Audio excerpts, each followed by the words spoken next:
Marami sa atin ang naghahangad ng masaya at buong pamilya. Ngunit ano kaya ang pakiramdam kung ikaw ay wala nito?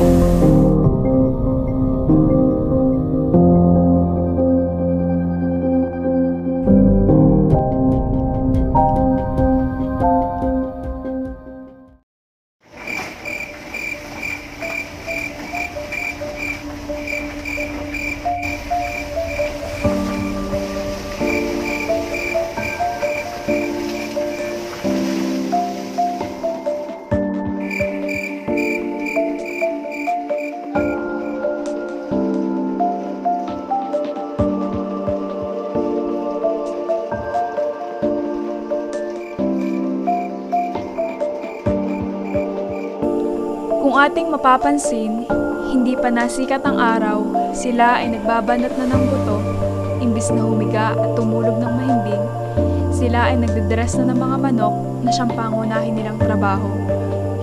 Dahil nga araw-araw na nila itong ginagawa, sanay na silang gumising ng napakaaga. Kung ikaw, kaya mo rin ba ang ginagawa nila?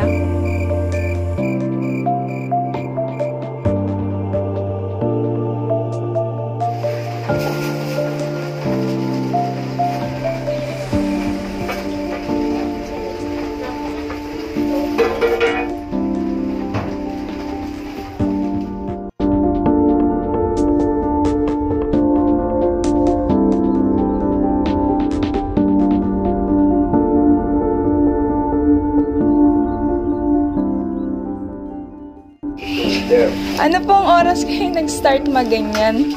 Alas 2 ng madaling araw. Tapos dinedress namin.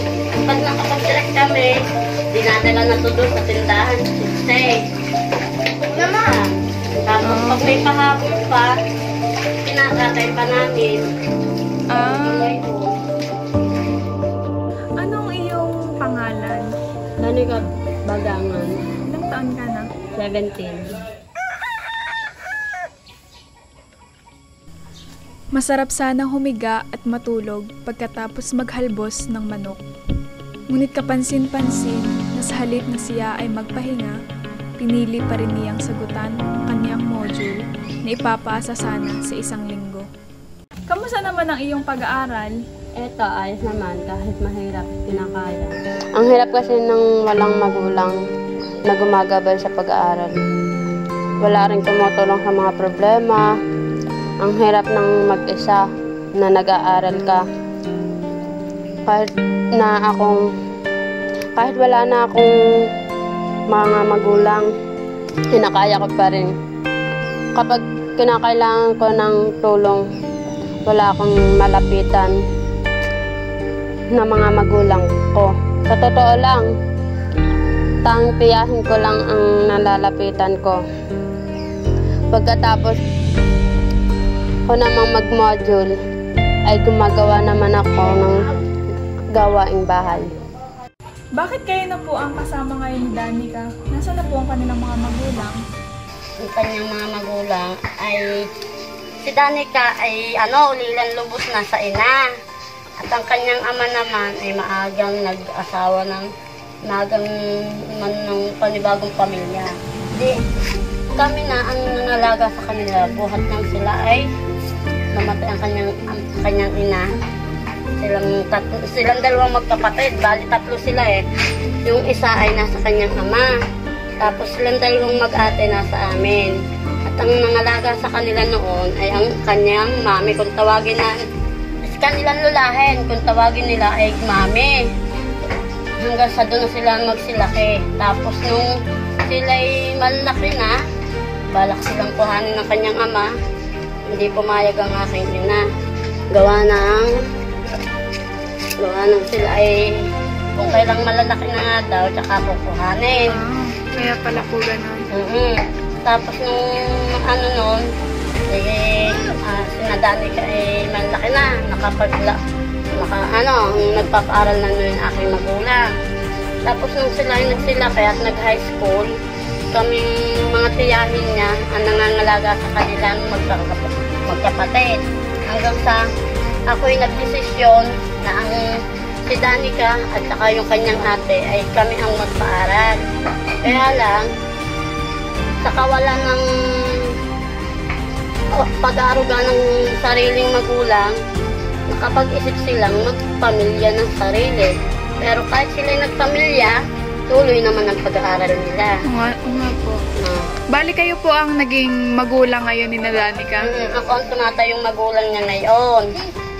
Hanggang sa ngayon, ayaw naman niyang humiwalay sa akin kahit pagalitan ko. Dito pa rin siya talaga sa akin. Hanggang sa ngayon, hanggang sa siya nag-asawa, dito ang takbo niya.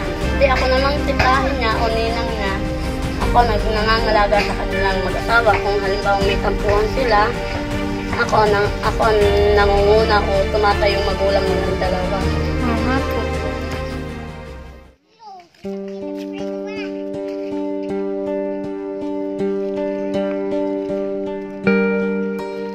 Ang hirap pa lang buhay asawa. Bakit ba kayo napapunta dito? Ba't kayo dito sa wala pang ilaw, walang kuryente? Hindi ko alam.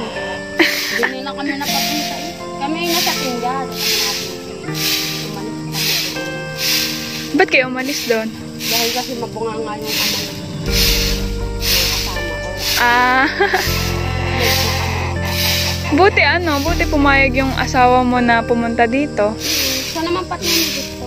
Ah, nahumiwalay. Para naman daw, para daw sa matutulog.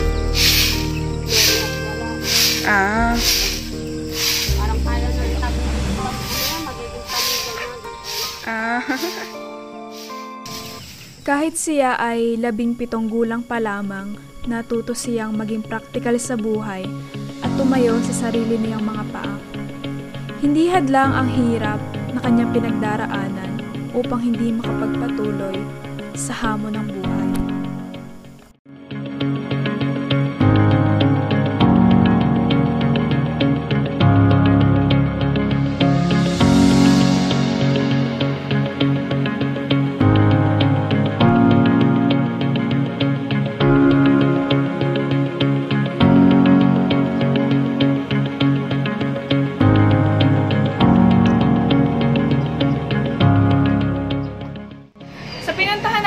Kanina, kung makikita nyo, doon sila tumitigil kapag araw at kung gabi naman, sila ay nakikitira doon sa tiyahin nila.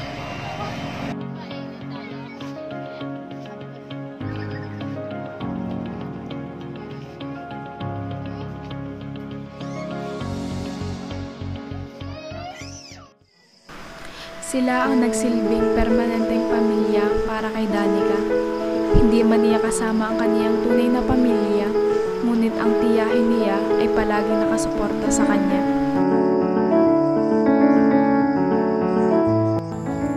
Ano namang masasabi mo sa mga batang may magulang na handang sumuporta sa kanila?